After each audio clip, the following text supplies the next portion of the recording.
طيب, so the Prophet ﷺ, he described al-mulamasa, Ibn Abbas radiallahu ta'ala anhuma, he described al-mulamasa bi-al-jima' with intimacy. He described it and it meant intimacy.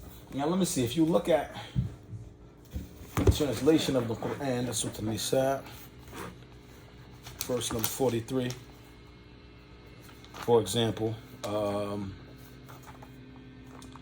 look at the translation of the Quran. It'll say, and this is with the Old Ar-Salam translation, with Sheikh Muhammad Muhsin Khan, rahimahullah ta'ala, and the Sheikh Taqiyuddin al-Hilali, rahimahullah ta'ala.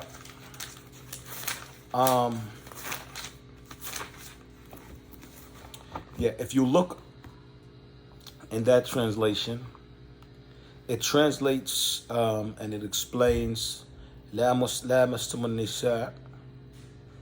It says, or if you have been in contact with a woman, and then in parentheses it says bisexual relations.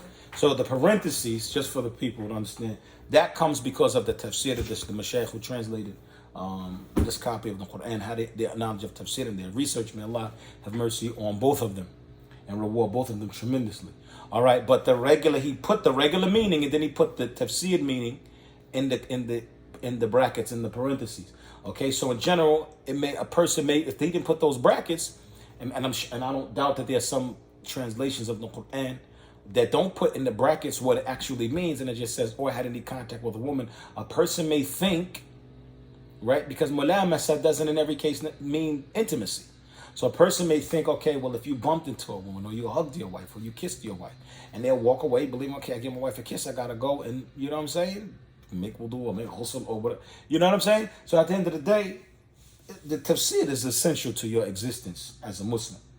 So here Ibn Abbas radiallahu ta'ala anhuma, because of his knowledge, what he learned from the Prophet ﷺ, and never forget the fact that the Prophet ﷺ, which we'll discuss later, he made dua for Abdullah ibn Abbas radiallahu ta'ala anhuma. He said, Allahumma allimhu ta'wil al-Quran, or Allahumma allimhu ta'wil al-kitab, wa faqihu fi ad-din, or Allah teach him the interpretation of the book and give him a deep knowledge of the religion. Okay, so Ibn Abbas radiallahu anhuma, he described al-mulamasa bil-jima' to mean intimacy. Okay, and for those people who wanted the reference for all of these, I don't want to be too long with all the references, but they're all available if somebody wants to go look. Again, we're on page 32 so far with this reading from Uthaymin, rahimahullah ta'ala. He said the fourth reference, so we said the Quran explains the Quran, the Sunnah explains the Quran, and the Sahaba radiallahu ta'ala anhum explains the Quran, and we explained why those three reference points, of course, are superior in that order. The fourth reference point, he says, is كلام التابعين الذين اعتنوا بأخذ التفسير عن الصحابة رضي الله تعالى عنهم. The fourth reference point is the speech of a tabi'een, those who prioritized and learned the tafsir from the companions of the Prophet sallallahu alaihi wasallam.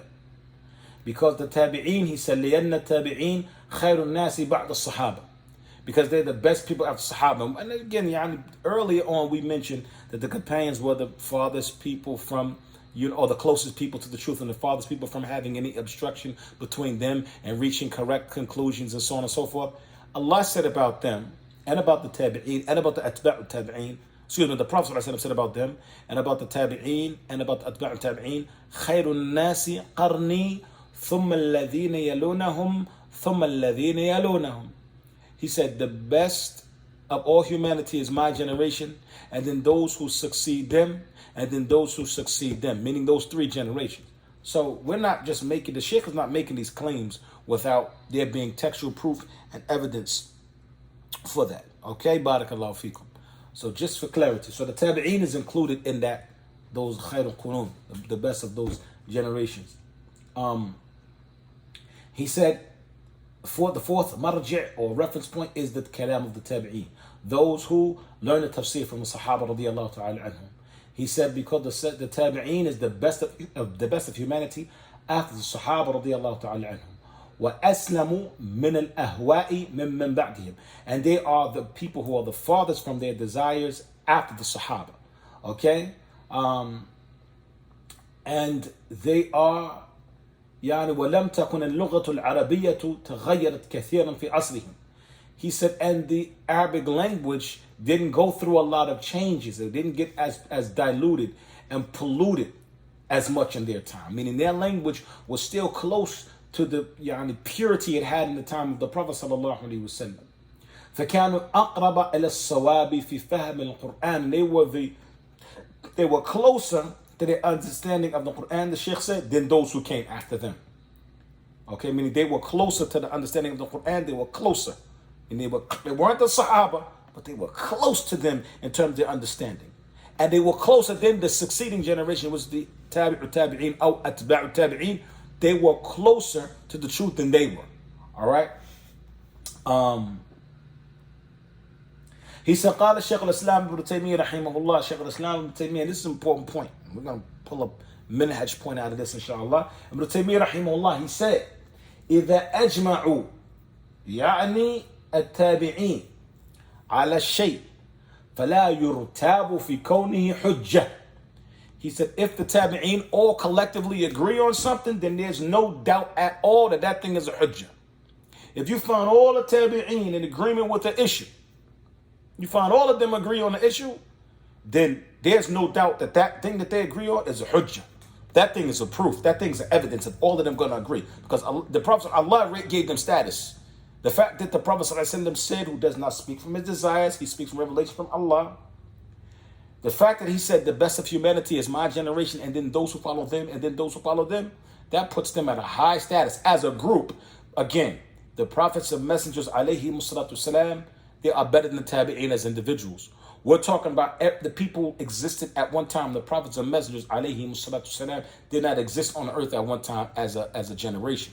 They existed individually. So individually, they're better than any Sahaba, or any tabi'een, or any from the Atba'u Tabi'een, any of them. Radiyallahu ta'ala anhum ajma'een. But as a group of people that live on earth, you have to compare them to other regular people who live on earth as a group. The Sahaba is the best, then the Tabi'een, then the Atba'u Tabi'een.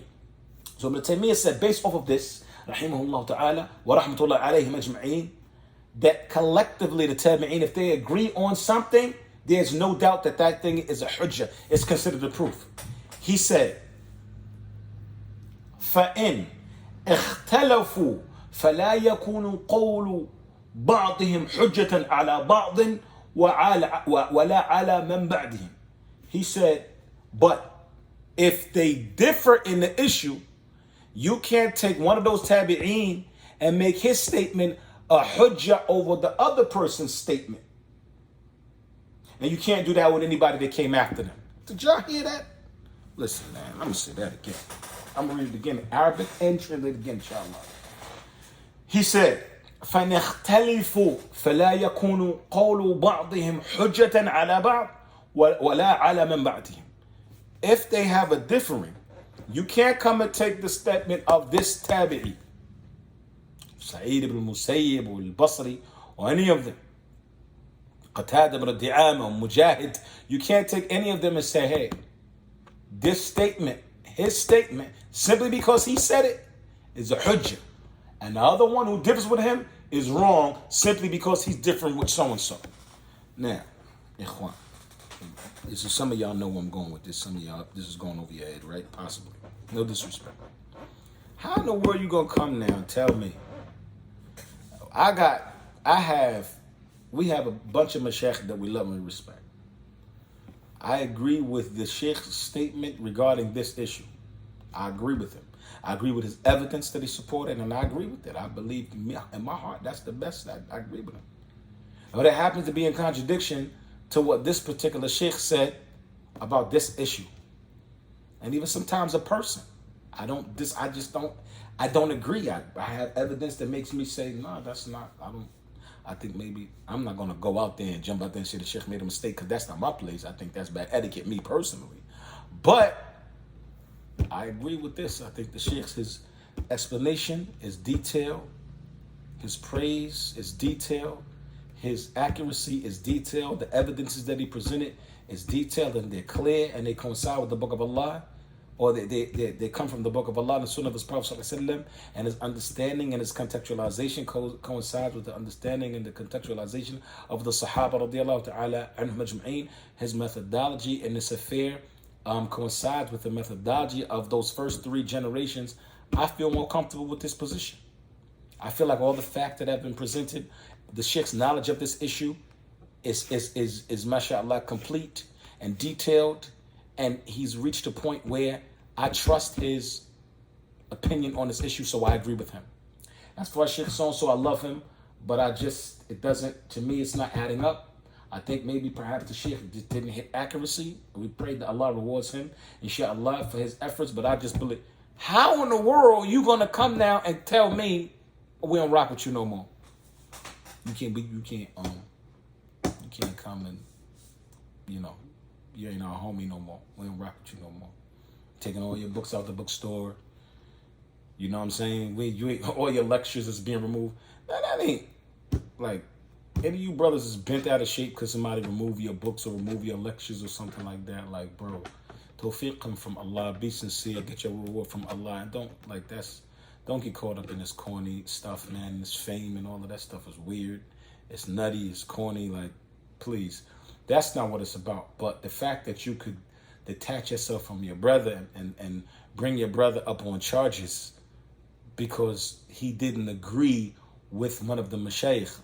It's not like he said, the sheikh said that Allah, the Quran is the speech of Allah. And he said, well, I disagree with your sheikh, but I agree with the sheikh that said that the Quran is create. We ain't talking about that. We talking about, like, the sheikh said, okay, yani, you can praying separately is what we should do now. And another sheikh said, no, I don't see it to be necessary. And you agree with the sheikh that said you don't see it to be necessary, but he agrees with the sheikh that said you should pray separate, and y'all beefing over that. You don't rock with him no more. Oh, he doesn't take the advice of the ulama, he gotta go. How you don't? What's wrong? Like, where you get this weird stuff from? We are not talking about. Look, some of the Salafis, some of the brothers, mashallah, they used to. What we saw from them was the Quran and from the Sunnah. What we saw from them was Salafiyya. Them trying to approach the Quran and approach the Sunnah the way the Sahaba did, radiallahu ta'ala anhum. They tried. We saw some of the brothers we saw that from them. Their efforts. And then they changed. They start bugging. Lost their mind. They crazy now. Some of them is crazy. I know one of them is like he is another person. Lost their mind. They all over the place. Crazy. Countless examples of them going against the Book of Allah and Sunnah. And I ain't talking about somebody stretching and reaching and taking people's words out of context and trying to find. No, I'm talking about, like, my son. I could pull one of my kids and be like, what he said. They'll be like, well, why you say that? Why you doing that? Didn't Allah say? Didn't the Prophet ﷺ said, children. And I'm not exaggerating. MashaAllah, la quwwata illa billah. We're not talking about them. Some of these dudes are nutty. They are mubtadi'een. They deviated. And nobody should be listening to them. Nobody should go to their seminars, their programs, anything. They should be completely boycotted, without, like, blocked. Just don't want to rock with them. They should. We're gonna spend all day refuting them and make every khutbah about them and all of that weird stuff. But we are definitely not on any level teaching or promoting anything that they're coming with. Definitely, just leave it alone. Wallahi, ittabi'u wa la tabtadi'u laqad kufitum. Follow, don't innovate anything, as one of the Salaf said, Abdullah ibn Mas'ud radiyallahu ta'ala anhu, I believe. He said, follow, do not innovate anything, you've been given enough. So we don't need to go and try to pick out the good in that person's statement. It's not like he's this big scholar of hadith that has a tremendous book, but there's some errors in aqeedah that we got to watch out for, and we got to know. No. This is a da'i. There's a bunch of people of his kind, out giving dawah that's more pristine and pure than his. Just leave that brother. Of course, there's sadly a substantial amount of people that fall into that category. But we ain't talking about them. We talking about brothers who are not in that category. We talking about people of the Sunnah who just happen to not agree with one of our ulama who we love and agrees with another one of our ulama who we love. And now you are taking the statement of your sheikh and using it as a hujjah against that brother. Now you people that's running around following all of these hizbi weirdos, don't take my statements out of context and try to use it to justify your following this hizbi deviant guy who used to be maybe at one time he was calling to the sunnah, now he's on some weird stuff, and try to make it look like I'm having this lackadaisical approach. I'm not lackadaisical with any people of innovation, anybody who's not position of Quran and Sunnah. I'm not lackadaisical against myself, with my kids, with nobody. You and opposition of Quran and Sunnah, then we got to have a discussion. Okay? And if you're giving da'wah against the Quran and the Sunnah, you're calling against something, miscontextualizing ayat and hadith, then we have no choice but to warn a constituency that may be affected by you. We're not going to turn it into a tour. We going all over the place. First we're educating everybody about who you are because they may have not even heard about you in the first place. And then now we're going to show why they can't listen to you. We're not going to, come on, man. That's not what we see from the Salaf. When there's a need, as the ulama say, لا يجوز تأخير البيان عن وقت الحاجة. It's not permissible to delay clarifying the truth when it needs to be clarified now. Something has to be discussed now. You can't talk about it later. Abu Bakr as-Siddiq radiyallahu ta'ala anhu, when he came in and saw Umar stressed out after the death of the Prophet sallallahu alaihi wasallam, he said, if anybody said the Prophet sallallahu alaihi wasallam died, I'm going to chop their head off my sword. Abu Bakr said, Ijlis ya Umar, sit down ya Umar, and he got up and let the people know. من كان يعبد محمدا فإن محمد قد مات ومن كان يعبد الله فإن الله هو الحي لا يموت أو كما قال رضي الله عنه. He said, anybody that worships Allah, anybody that worships the Prophet sallallahu alaihi wasallam, used to worship him, then he died. So in other words, your God, your religion's done if you worship Muhammad. Or like if that's what you used to worship, then you're done. But anybody worship Allah, know that Allah is all living and he never dies. He clarified that. Then he recited the ayah. If the Prophet ﷺ dies or he's killed, to the end of the ayah. My point is that the bayan was needed then. So Abu Bakr, the clarification, the enjoying the good, forbidding the evil, was needed right then. So he did it right then. He didn't say, I'm going to later on to let everybody cool off. Nope. There's too many people there. Too much going on. I got to check this now. لا يجوز تأخير البيان عن وقت الحاجة. When something got to get fixed now, some things you can delay. Your wife do something. Y'all out. You're in the supermarket. You see your wife do something. She said, man, I ain't going to, Maybe she roll her eyes at you. Say something crazy like, babe, and she just suck her teeth. Please, I don't got time for you right now. Nobody heard it.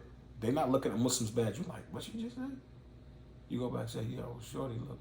And then she, boy, didn't I tell you I got time for you right now? You like, you ain't gonna make no scene right there. You're gonna wait till I get in the car. You're like, yeah, that was whack. Let me tell you why. Allah said, the Prophet ﷺ said, don't start that. Don't fall into that weird category like with these weird people and don't do that no more. That's corny. Gotta be you're in a car. You can delay that. You know what I'm saying? But you can't, when something got to get done now, you got to do it now. You got to advise the people and clarify the truth now.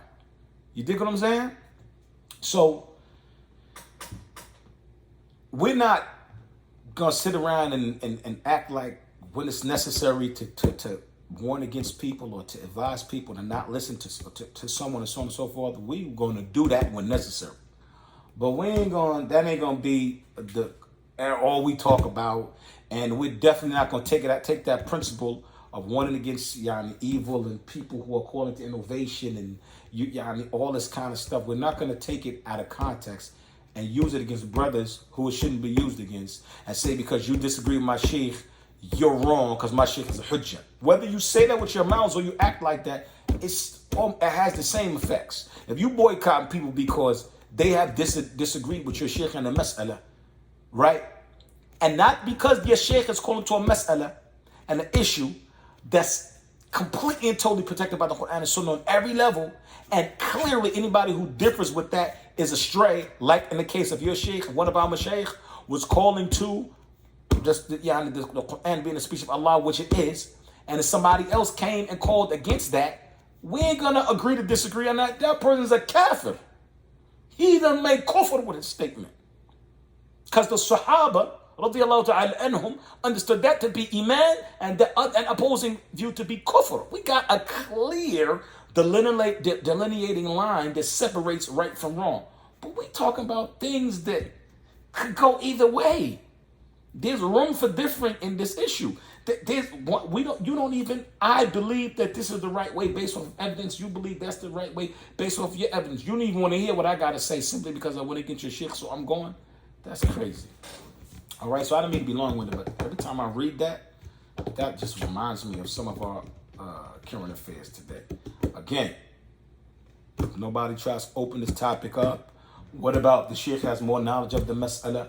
We're not talking about none of that because we already know how that goes. The sheikh who's the most knowledgeable, the one with the most dalil, the one who's most aware of the situation, of course we're going to give more credence to what he's saying. But that's not what we're talking about. We're talking about simply because sheikh so-and-so said it, ain't got nothing to do with what he said. He just said it. Leave him alone. Another sheikh got a whole 15-page article on why this person is from Ahl Sunnah and why we should still work with him and why that statement that he made should not be used, blah, blah. A whole long, detailed article. So you say, okay, well, let's go see what Sheikh so-and-so said. Sheikh so-and-so. Or you can bring me, we don't even know if Sheikh said it, but all you can bring me is he said, no. I'm going to be like, oh, he said no. This other scholar of Ahl Sunnah, who those two are fly, but they have a different view. He said, yes, 15 pages wide, yes. This one said no, one word. Because I said, well, I feel comfortable with this over here. You like, oh, you're going to get the sheikh? You out. This is nutty. This is nutty. This is not Salafiyya. Okay.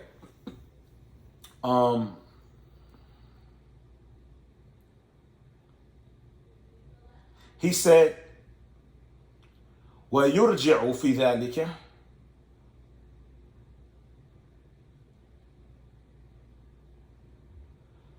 إلى لغة القرآن. He said, and when that takes place, if the tabi'een, like if we don't have, we have a differing with the tabi'een, or we see the tabi'een differing in an issue, we don't choose one of them and make one of them a hujjah over the other. And in that instant, we go back to the lugha of the Quran. We go back to the text and see what the Quran is saying, and just look at the text, look at the lugha, look at the language and the wording. Right?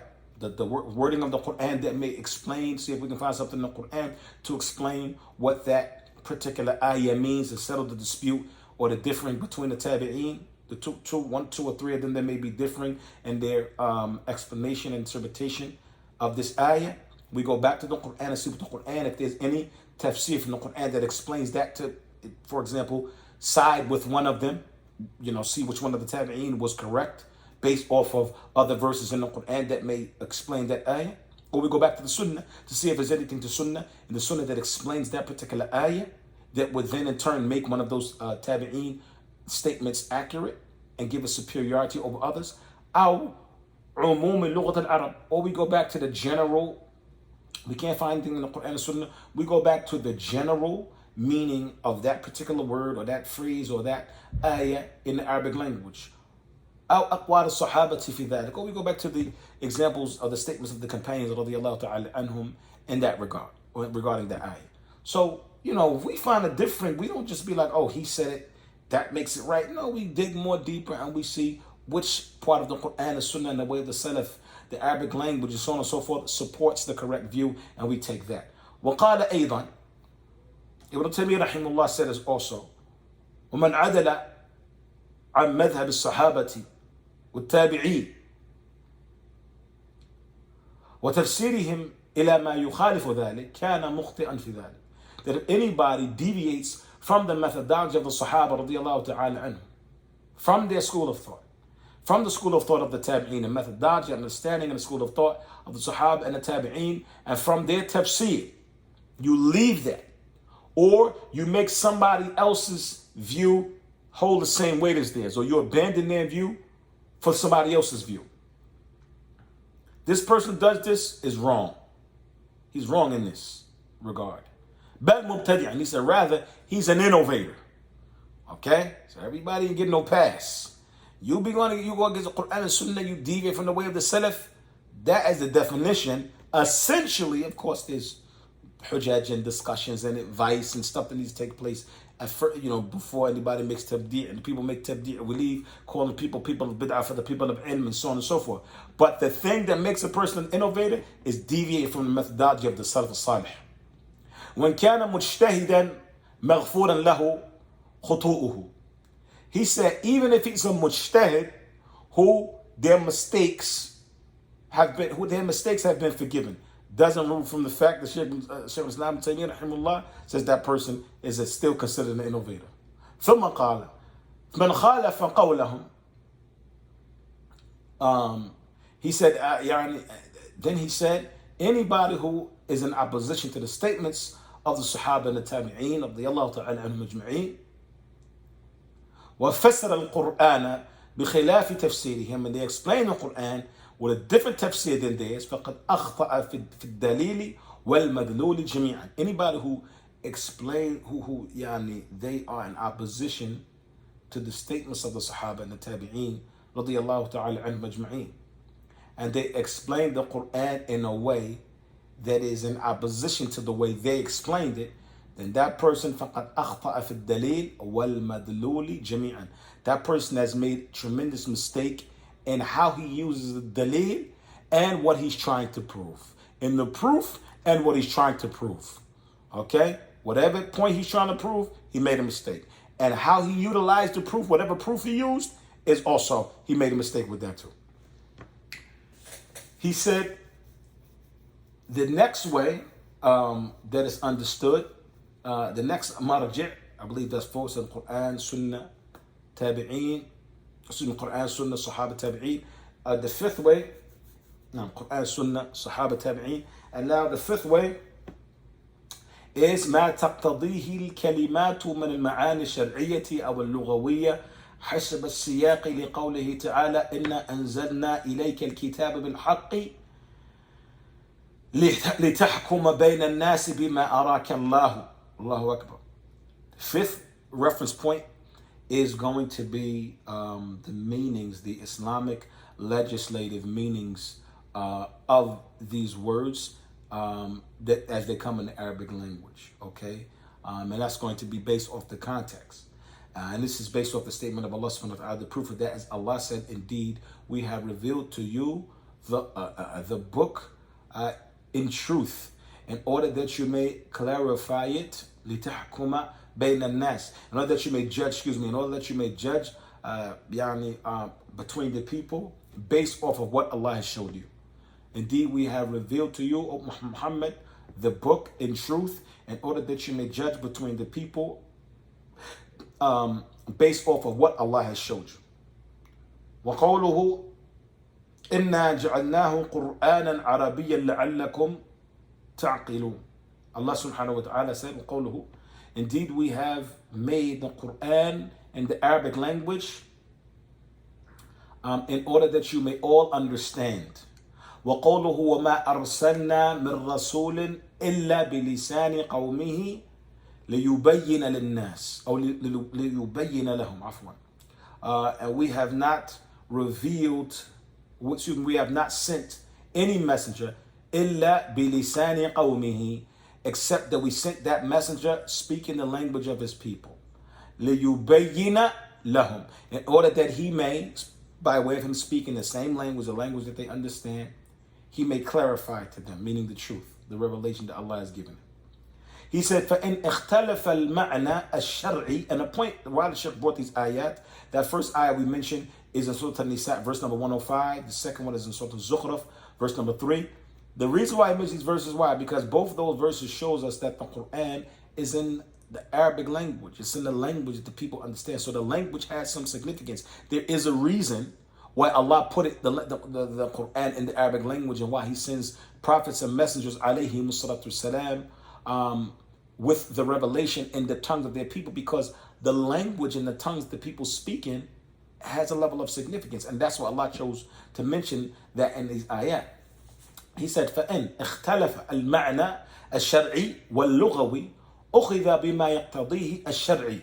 He said, and if there's a difference in the Shari meaning, the Islamic legislative definition of that word, or that meaning, or that ayah, And if there's a difference between the Islamic legislative meaning of that word or that ayah and the linguistical meaning of that word, that ayah, then what's given precedence? The Shari'i, the Islamic legislative context. As the beginning, we mentioned tafsir, we gave two meanings. Shaykh gave two meanings, the linguistical meaning and the Shari'i meaning. So if they can't coincide, in this case, the word tafsir coincides with the Islamic legislative meaning and the linguistical meaning both coincide. But in some cases, okay, the Islamic legislative meaning and the linguistical meaning, they don't coincide. They clash. Okay, and in that case, you take the Shari'i meaning over the Islamic, over the Islamic legislative meaning over the linguistical meaning. Okay, he said, لأن القرآن نزل لبيان الشرع, because the Quran came down to clarify the Shari'a. لا لبيان اللغة إلا أن يكون هناك دليل يترجح به المعنى اللغوي فيؤخذ به. He said because the Quran came down to clarify the Islamic legislation. It did not come down to clarify the language, except in cases where the dalil is accurately used and established in the Arabic language. And in that case, you take the Arabic language. Okay, you give preference to the Arabic language. He said, مثال ما اختلف فيه المعنيان, an example of how these two things can differ. Now, all of this, I know this probably like, man, this guy, can we just get to the hijab?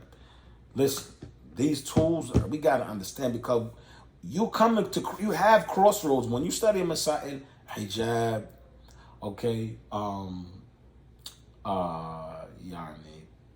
talking about the beard,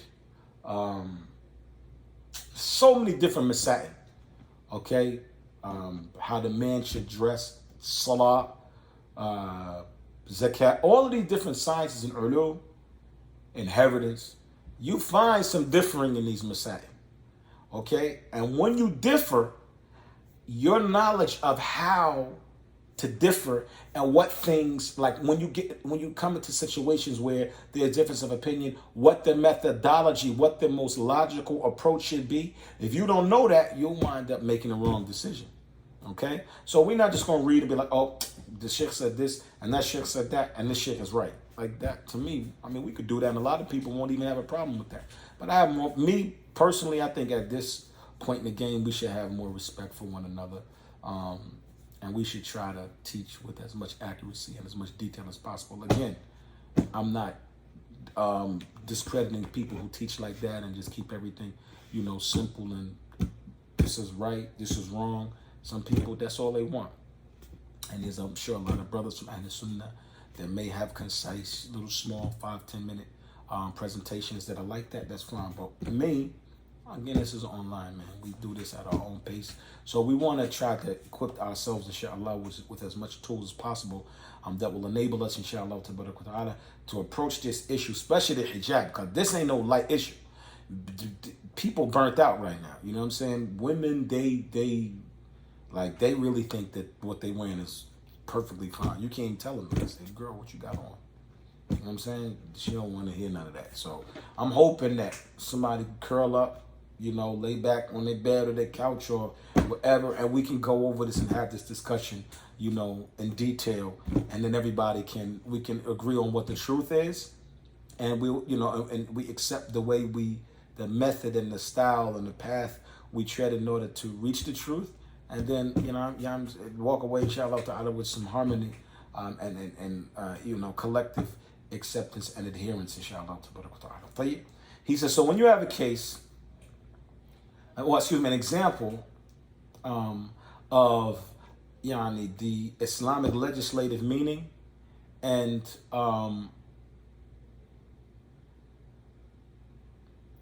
the linguistical meaning clashing, is in the statement of Allah subhanahu wa ta'ala. قوله تعالى في المنافقين, as Allah mentioned regarding the munafiqeen in Surah At-Tawbah, verse number 84. ولا تصلي على أحد منهم مات أبدا. Do not pray over any of them who dies ever. Talking about the munafiqeen. Don't pray over any of the munafiqeen when they die ever. فالصلاة في اللغة الدعاء. He said in the salah in the Arabic language means dua. A salah in the Arabic language, not the Shari'i meaning of salah we already know. That's salah. Okay? Istiqbal al-qibla, niyyah, the shurut, arkan. That's the salah in the Shari'i context. But salah in the Arabic language means a dua, means supplication. وفي الشرع هنا الوقوف على الميت للدعاء له بصفة مخصوصة فيقدم المعنى الشرعي. He said, but here, he said in the Arabic language, salat means dua. And in the Islamic legislative sense, a salat means that you stand over the dead, you make dua for them in a specific manner. He said, so in that case, Allah is talking about the Salat al-Janazah. He's not just talking about making dua for them. He's talking about, in this context, وَإِذَا مَاتَ وَلَا تُصَلِّ عَلَى أَحْدٍ مِّنْهُمْ مَاتَ أَبَدًا. If one of them dies, don't make Salat al-Janazah over one of them. Ever. Don't ever pray Salat al-Janazah over the munafiqeen. That's what Allah told the Prophet sallallahu alaihi wasallam. So in this case, Salah tusalli, which is Salla yusalli, which is the root word for the word Salah. Allah subhanahu wa ta'ala telling the Prophet sallallahu alaihi wasallam, لا تصلي على أحد منهم مات أبدا. Don't make Salah. Don't make Salat al-Janazah over any of the munafiqeen ever. Don't stand and make dua for them, okay, in a specific way over any of them, any kind, under any circumstances, okay? Meaning not just don't make dua for them, don't make the Islamic legislative dua for them, all right? لأنه المقصود للمتكلم المعهود للمخاطب وأما منع الدعاء لهم على وجه الإطلاق فمن دليل آخر. As far as the impermissibility of making dua for, and the Sheikh mentioned a linguistical benefit, and I'm not good at translating those linguistical benefits, so I'm not even going to attempt to do that. But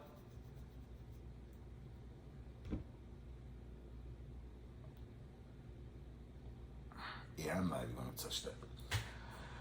That little piece. But the essence of what he's saying is that as far as the impermissibility of making a general dua, like just supplicating, making dua for the munafiqeen, there's another set of proofs and evidences that makes that impermissible as well. But in this ayah, Allah is specifically talking about the specific kind of dua, like in Salat al-Janazah. You cannot make Salat al-Janazah for a munafiq, okay? For a hypocrite. And again, the hypocrites were known in the time of the Prophet ﷺ. You can't just elect somebody hypocrite and say you're not going to pray over them. Don't start acting nutty.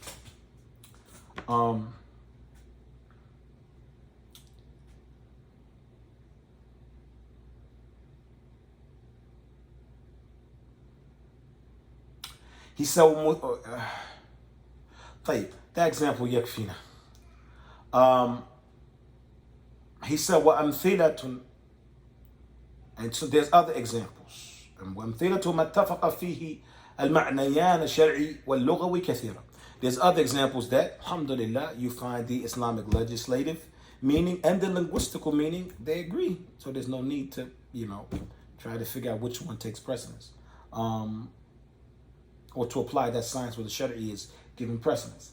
He said there's a lot of examples, like as-sama' in the Quran and as-sama' in the Arabic language, they don't really clash, those two meanings. Well, ard, the earth, in the Arabic language, ard, it means ard in the Islamic Shari'i sense, and it means the earth in the Islamic, or in the linguistical sense, was sidq, truthfulness, wal kadhib, I guess the word is untruthfulness or lying. Wal-hajr, wal-insan, wal-hajar, wal-insan, like stones and human beings. All of these have the same meaning in the Islamic sense and in the linguistical sense. Okay? So, we're going to stop there, man. This is going to be long. If I keep going, we're gonna probably get long. So I think we're gonna most likely stop. Let me see where we at.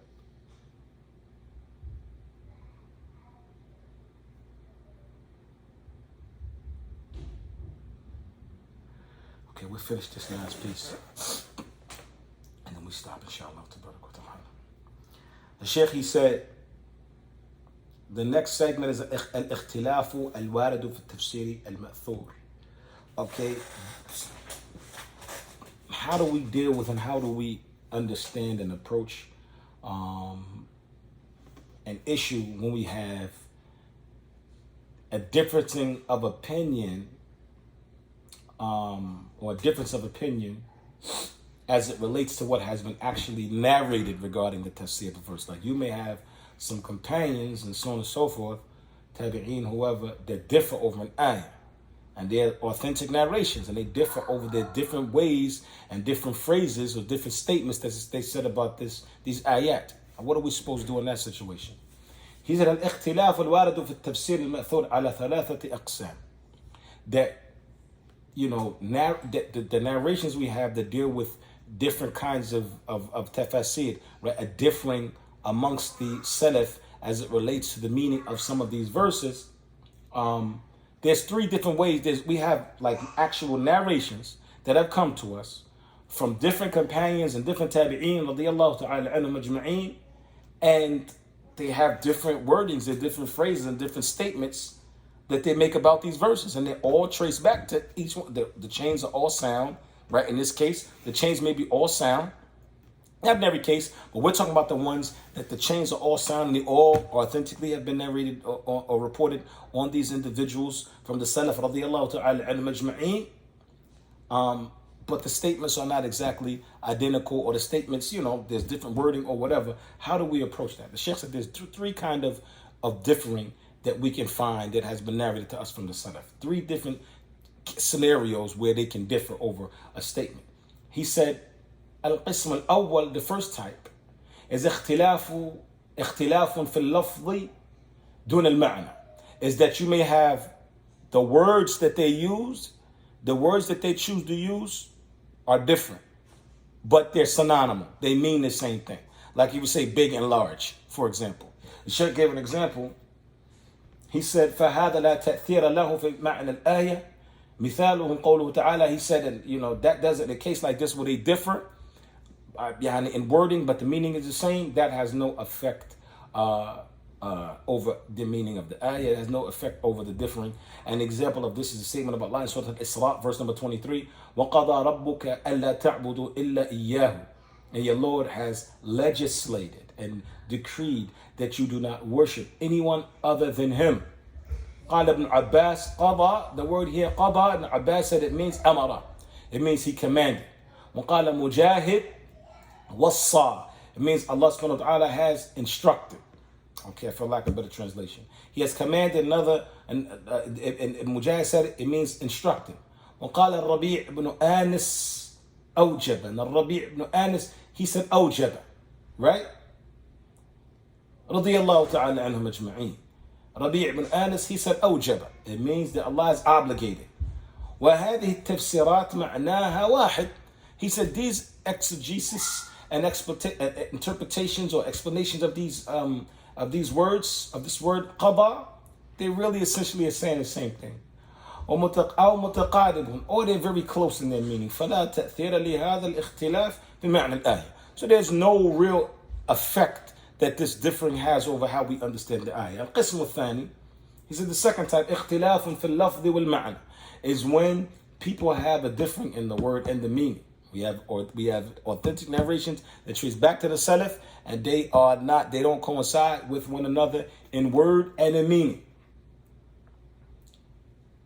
He said, وَالْآيَةُ تَحْتَمِلُ الْمَعْنَيَيْنِ لِعَدَمِ التُّضَادِ بَيْنَهُمَا. He said, and the ayah is possible to carry both meanings. They differ, but the ayah is so tremendous, it can actually carry both meanings, because even though they differ, they don't contradict one another. They just highlight different aspects. The ayah actually covers both topics. It covers both views. It covers both issues. But those issues, they don't conflict with one another. So the ayah can mean both things.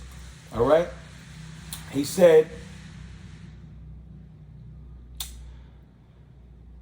فَتُحْمَلُ الْآيَةُ عَلَيْهِمَا. So the ayah is used to, it means basically, it can establish the meaning and the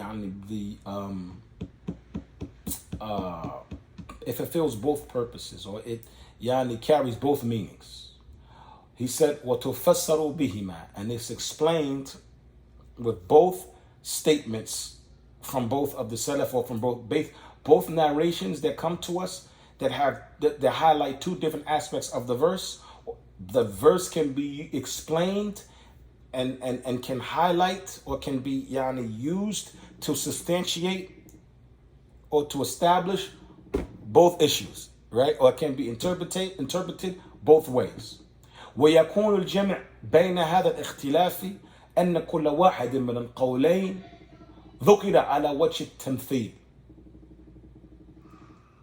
لما تعنيه الآية أو التنوير. He says, so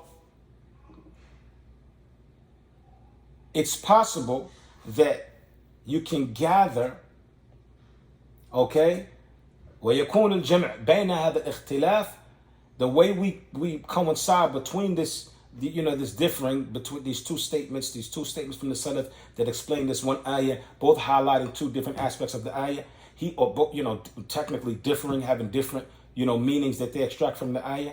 He said, well, it's possible for us to get the way we reconcile, okay, and basically bring everything together, is that each and every one of the two statements is mentioned in a way that fits it and suits its purpose, okay?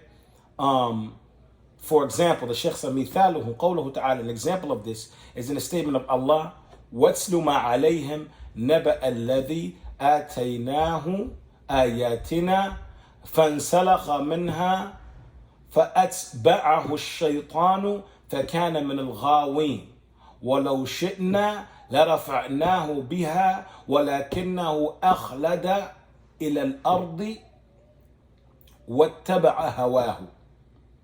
Allah subhanahu wa ta'ala, he mentions in Surah Al-A'raf, and recite to them the information of the individual who we gave him our ayat.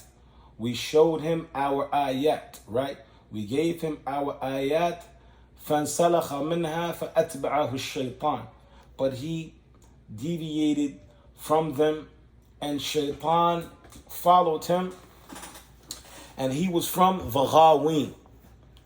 And if we had willed, we could have raised him with those ayat. However, we caused him to become lost in the earth and allowed him to follow his desires. Now, I want to just read the translation of that verse, because I don't feel like my translation did it justice. That's in Surah Al-A'raf, verse number 175, okay? So we want to read that real quick, inshallah, to give it more justice, because our ulama have translated the meaning of this verse, and it'll be a lot clearer, inshallah ta'ala. And recite, O Muhammad sallallahu alaihi wasallam, to them the story of him to whom we gave our ayat, meaning proofs, evidences, lessons, signs, etc. But he threw them away, so shaitan followed him up, and he became of those who went astray. And had we willed, we would surely have elevated him therewith. But he clung to the earth and followed his own desire. So his parable is the parable of a dog to the end of that verse. We're going to just focus on that part of that. All right. Okay? Told you the translation would be a lot more accurate and clear if we read it from those who are experts at translating the meaning of the Quran to the English language. So with regard to this verse, Ibn Mas'ud radiyallahu ta'ala anhu, he said, هو رجل من بني إسرائيل. He said the individual who Allah subhanahu wa ta'ala is talking about in this verse, when he said, وَاتْلُوا عَلَيْهِمْ نَبَأَ الَّذِي آتَيْنَاهُ آيَاتِنَا, and recite, O Muhammad, to them the story of the one whom we gave him our ayat. That individual, Ibn Mas'ud said, the individual Allah is talking about is a man from Bani Israel. That's what Ibn Mas'ud said, radiyallahu anhu. Ibn Abbas, radiyallahu ta'ala anhuma, he said, أنه رجل من أهل اليمن. He said, no, this is talking about another man that came from Yemen. وقيل رجل من أهل البلقاء. And there's other statements that say, no, this is a man that came from the people of Al-Balqa. So there's three different statements. Ibn Mas'ud said, a man from Bani Israel. Okay? Ibn Abbas said, it's a man from the people of Yemen. And it was mentioned that other people have mentioned, it was narrated on some of the other salaf, that is a man from the area of Al-Balqa. The Shaykh said, وَالْجَمْعِ بَيْنَ هَذَا الْأَقْوَالِ. And the way we reconcile and bring all these statements together, and تُحْمَلُ الْآيَةُ عَلَيْهَا كُلِّهَا, that the ayah carries all three meanings. It could possibly be talking about all of them, because all of them could have fit that category. لِأَنَّهَا تَحْتَمِلُهَا مِنْ غَيْرِ تُضَادٍ, because the ayah can actually confirm all three statements of all three of these statements without any contradiction.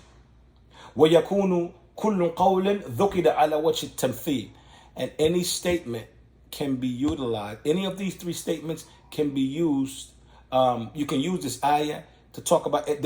In other words, all three of those people could have fit that category. It's not restricted to that one person. So Ibn Abbas used it because he was trying to focus on proving that this man from the people of Yemen fell into that category. And Ibn Mas'ud used it because he was establishing the fact that this man from Bani Israel fell into that category. And those who said that it was talking about a man from Al-Balqa, they used it to show that this man from Al-Balqa fell into that category. So there's no contradiction. Okay, it doesn't make it impossible that it can be applied to all three. So therefore, it's easy to reconcile in that regard. He said, and inshallah ta'ala, that one example is sufficient. There's another example, but that one is sufficient, inshallah.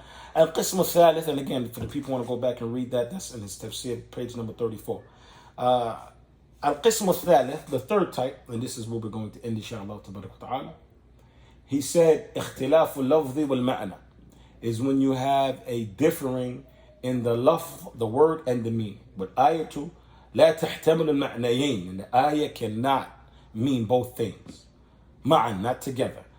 للتضاد بينهما, because of the fact that they contradict one another.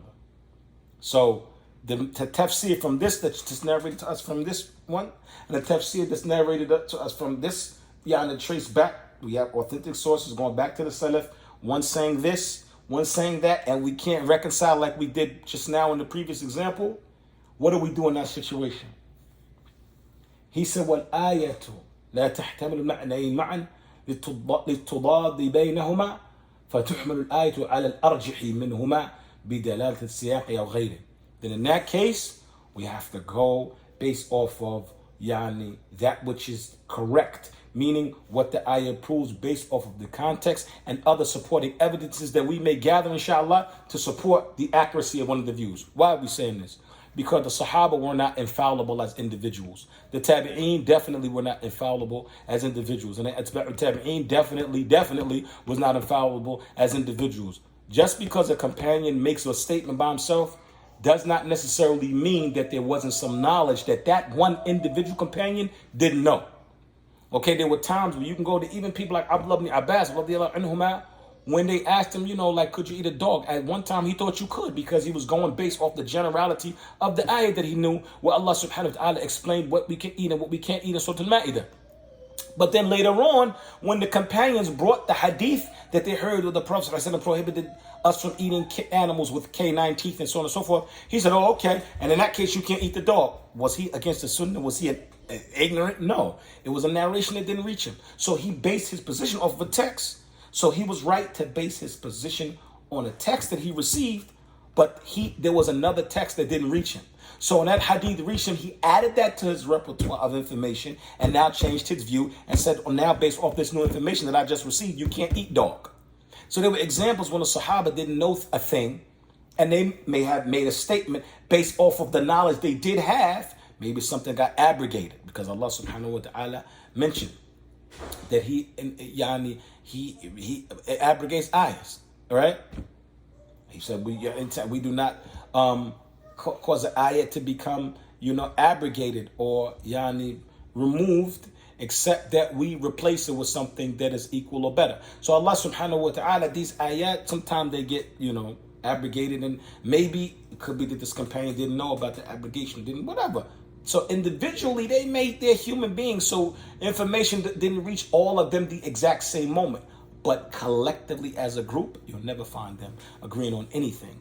Nobody can in history has been able to prove anything that they all agree upon, and that thing be wrong, or that thing be an opposition from Quran Sunnah. Never. As an individual, they may, this hadith may reach Ibn Abbas, and it didn't reach Ibn Mas'ud, or vice versa. But collectively, as a group, as a generation, never. Okay, because somebody gonna pull it out, and once they bring that Allah said this and the Prophet said that, everybody gonna agree. Okay, play. When the Qibla got changed, some people learned about the Qibla changing before others. So the ones that learned about it first, they already knew the Qibla changed. So when it got to the people, to the masjid, and they saw the people in Medina didn't know that the Qibla got changed and they were planning still towards Al-Quds, they let them know, and the Imam immediately changed his position. He switched, went face the Qibla, and the other group switched and followed him facing the Qibla, and they continued the Salah because they were going at that moment based off the previous knowledge. And when the ayah came down, abrogating the command to pray towards Jerusalem, they immediately got on board. But until that happened, they didn't know. Sometimes you have examples like that, and sometimes knowledge of a companion, if he may make a statement before knowledge reached him, and that statement trickles down to us. What do? Take his statement that he made based off of him not knowing yet? No. We take the statement that's the most accurate, that agrees with the Quran and Sunnah, the statement that's more complete in terms of knowledge. All right? So the Shaykh, he said, مثال ذلك, an example of that is قوله تعالى إنما حرم عليكم الميتة والدم ولحم الخنزير وما أهل به لغير الله فمن اضطر غير باغ ولا عاد فلا إثم عليه إن الله غفور رحيم. So here's Surah Al-Baqarah, verse number 173.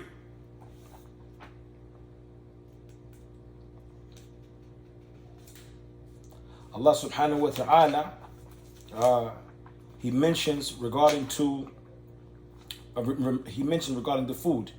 It has been forbidden you only the dead animals and blood and the flesh of swine and that which is slaughtered as a sacrifice for others than Allah, or has been slaughtered for idols, in parentheses, or has been slaughtered for idols on which Allah's name has not been mentioned while slaughtering. But if in parentheses, but if one is forced by necessity without willful disobedience nor transgressing due limits, then there is no sin on him. Truly Allah is oft forgiving, most merciful. He said, قال ابن عباس رضي الله عنهما غير باغ في الميتة ولا عاد في أكله وقيل غير خارج عن الإمام ولا عاص بسفره. So here Ibn Abbas, he said غير باغ means without disobedience. Okay? Without disobedience. If somebody's forced to eat the food, for example, if somebody's forced to eat the food out of, for example, okay, out of necessity, starving to death or whatever, and they eat the food without disobedience, for example,